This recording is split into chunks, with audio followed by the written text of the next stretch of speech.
Hello friends, welcome to Creative Medicine.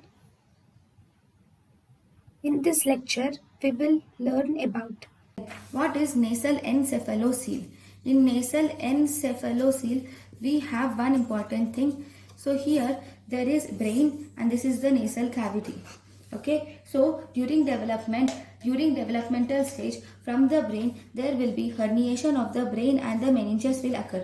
This herniation of the brain and meninges occur before the closure of the foramen cecum, and after that the foramen cecum will close, but this herniated part will remain in the nose itself.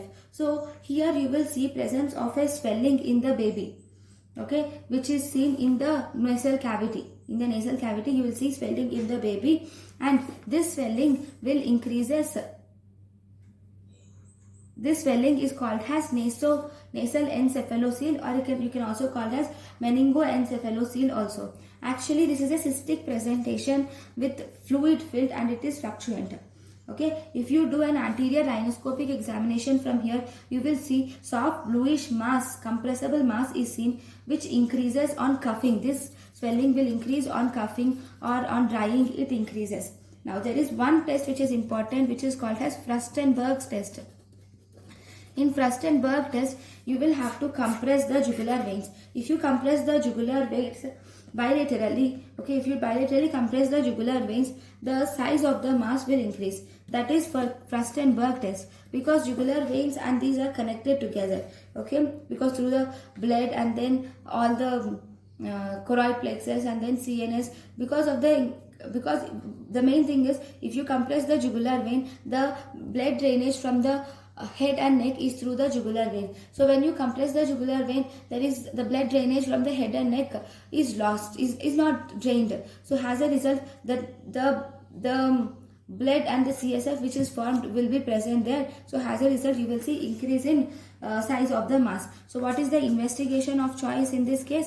MRI is the investigation of choice, and treatment is you will have to do transnasal excision of the transnasal endoscopic excision should be done to the mass. Transnasal endoscopic excision of the mass should be done. You should go through the nasal route and you should excise the mass. This is nasal encephalocele. Then you have one more thing, which is nasal glioma. The difference between nasal glioma and nasal encephalocele is, even this is a herniation which has occurred in the intrauterine life. So first an herniation has occurred in the intrauterine life.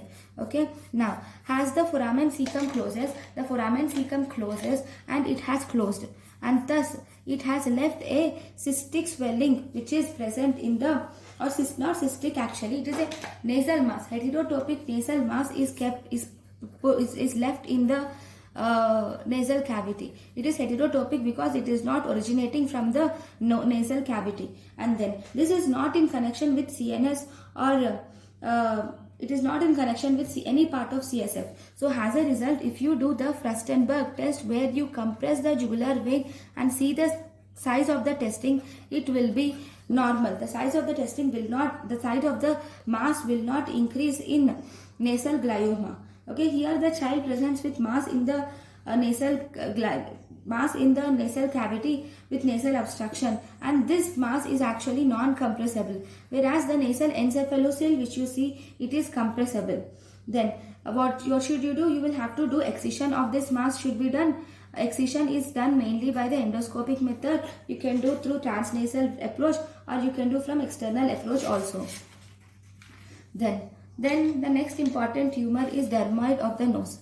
Dermoid of the nose, we have it is an ectodermal cyst, which is epithelial cyst, which is mainly seen in the midline of the body. So even in the nose you will see in the midline structures, that is you will see in the dorsum of the nose, you will see this dermoid. It is also a cystic swelling which causes nasal obstruction. It can be compressible also, and you have to excise the cyst. Okay, thank you. thank you and thank you for watching.